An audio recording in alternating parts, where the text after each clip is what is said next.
Hello student, Srishti the future में आप सभी का स्वागत है। स्टूडेंट, आज हम लेकर आए हैं 25 जुलाई करंट अफेयर के महत्वपूर्ण क्वेश्चंस को। तो चलिए शुरुआत करते हैं। पहला क्वेश्चन है, कौन सा देश 2032 तक फॉर्मूला 1 की मेजबानी करना जारी रखेगा? तो ये रखेगा हंगरी। फॉर्मूला 1 ने घोषणा की कि हंगेरियन ग्रांड प्रिक्स 2023 तक अतिरिक्त 5 वर्षों के लिए कैलेंडर पर रहेगा। फॉर्मूला 1 वेबसाइट के अनुसार मौजूदा सौदे को 2027 तक बढ़ा दिया जाएगा।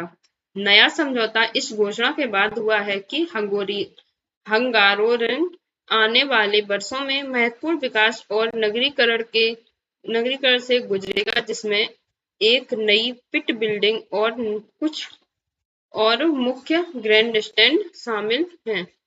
नेक्स्ट है, किस संगठन ने महत्वाकांक्षी जलवायु रणनीति के लिए एक कार्य योजना शुरू की है?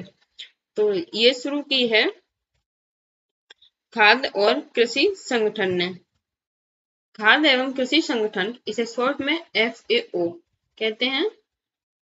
संयुक्त राष्ट्र का खाद्य और कृषि संगठन संयुक्त राष्ट्र की एक विशेष एजेंसी है जो भूख को हराने और पोषण को खाद्य सुरक्षा में सुधार के लिए अंतर्राष्ट्रीय प्रयासों का नेतृत्व करती है। इसका आदर्श वाक्य है, लेट देयर बी ब्रेड। इसकी स्थापना अक्टूबर 1945 में की गई थी। FAO में 194 सदस्य राष्ट्र, 2 सहयोगी सदस्य और एक सदस्य संगठन यूरोपीय संघ है। इसका मुख्यालय रोम, इटली में है और यह दुनिया भर में क्षेत्रीय कार्यालय रखता है। नेक्स्ट क्वेश्चन है, किस भारतीय राज्य ने ट्रांसजेंडर व्यक्ति की पहचान को मान्यता देने वाला पहला जन्म प्रमाण पत्र जारी किया? तो ये जारी किया है राजस्थान में। निदेशक एवं मुख्य रजिस्ट्रार भंवरलाल भैरव ने जयपुर की नूर शेखावत को राजस्थान का पहला ट्रांसजेंडर जन्म प्रमाण पत्र जारी किया है। भैरवा ने कहा कि पुरुषों और महिलाओं के जन्म रिकॉर्ड के साथ साथ ट्रांसजेंडर व्यक्तियों के जन्म रिकॉर्ड में भी अब निगम के पोर्टल पर उपलब्ध होंगे। ट्रांसजेंडरों को उनके जन्म प्रमाण पत्र के लिए आवेदन करने के लिए प्रोत्साहित करने के लिए एक जागरूकता कार्यक्रम भी शुरू किया जाएगा। जन्म के समय शेखावत का लिंग पुरुष के रूप में पंजीकृत था। नेक्स्ट है, हाल ही में किस देश ने द्वितीय विश्व युद्ध के दौरान भारतीय सैनिकों को उनके योगदान के लिए सम्मानित किया है? तो ये किया है इटली ने। स्मारक का आदर्श वाक्य ओ माइंस सब ई ओ डैम सोल है, जिसका अनुवाद रक्षा मंत्रालय के अनुसार be alive under the same sun है। भारतीय सैनिकों के सर्वोच्च बलिदान को याद करते हुए मोनोटोस के कम्यून और इतालवी सैन्य इतिहासकारों ने द्वितीय विश्व युद्ध के दौरान इतालवी अभियान के दौरान लड़ने वाले भारतीय सैनिकों को श्रद्धांजलि के रूप में और ऊपरी तिब्बत घाटी की ऊंचाइयों पर लड़ाई में मारे गए नायक यशवंत घाटगे विक्टोरिया क्रॉस के सम्मान में मोन्टोस में BC यशवंत घाट से सुंदियाल मेमोरियल का अनावरण किया है। नेक्स्ट है, ब्रायर टेबर, जिनका हाल ही में निधन हो गया, वह किस खेल से जुड़े थे? तो ये जुड़े थे क्रिकेट से। ये हैं ब्रायन टेबर। टेबर ऑस्ट्रेलिया के अब तक के सर्वश्रेष्ठ विकेटकीपरों में से एक थे। इन्होंने ऑस्ट्रेलिया के लिए 1966 से 1970 के बीच 16 टेस्ट मैच खेले थे। पूर्व ऑस्ट्रेलियाई महान खिलाड़ी ने दक्षिण अफ्रीका के खिलाफ जोहान्सबर्ग में अपना टेस्ट डेब्यू किया और 7 कैच और 1 स्टंपिंग की। उन्होंने अपने करियर के दौरान इंग्लैंड, भारत और वेस्ट इंडीज जैसी टीमों का सामना किया था।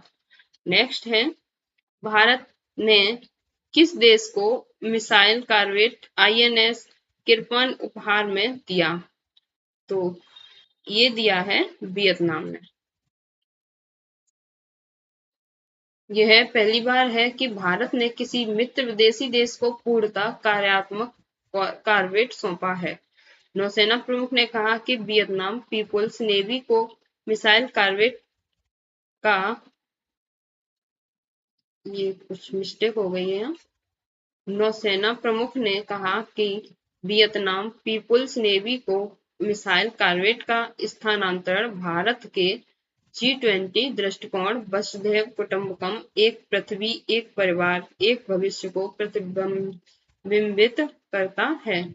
भारत और वियतनाम आसियान दक्षिण पूर्व एशियाई देशों का संघ का एक महत्वपूर्ण देश के बीच अतीत में सैन्य रूप से मजबूत संबंध रहे हैं और सैन्य हार्डवेयर पर एक साथ काम करते रहे हैं।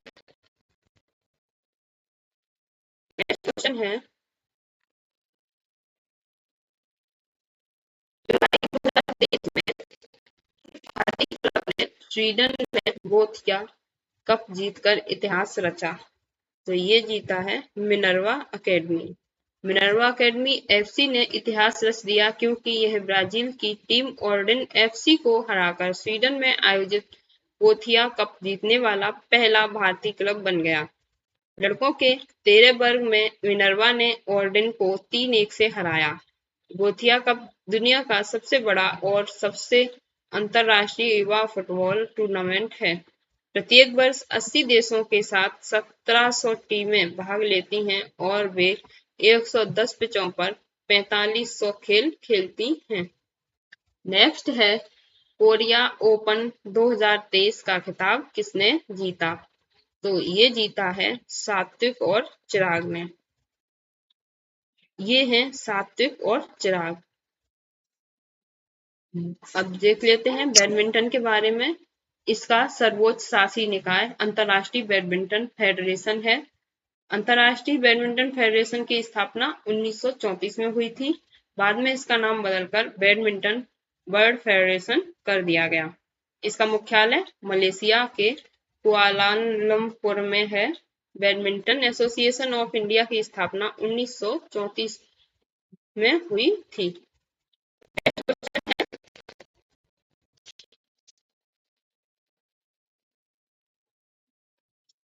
अंतरराष्ट्रीय क्रिकेट से संन्यास की घोषणा किसने की? तो ये की है लाहिरू थिरिमाने ने।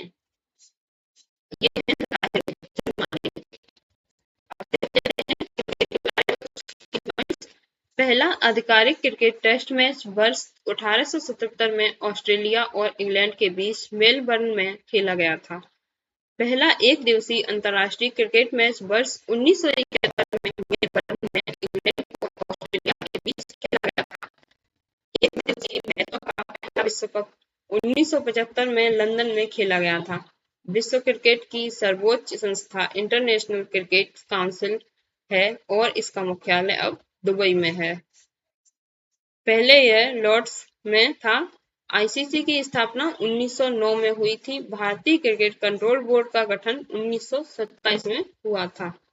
नेक्स्ट क्वेश्चन है, जुलाई 2023 में सरिता और राकेश ने खेल में भारत के लिए स्वर्ण पदक हासिल किया। तो ये तीरंदाजी खेल में स्वर्ण पदक हासिल किया है। भारतीय पैरा तीरंदाजों ने पिल्सेन चेक गणराज्य में विश्व तीरंदाजी पैरा चैंपियनशिप 2023 को 3 पदकों के साथ समाप्त किया। उन्होंने पेरिस 2024 पैरालंपिक के लिए 6 कोटा स्थान भी हासिल कर लिया है।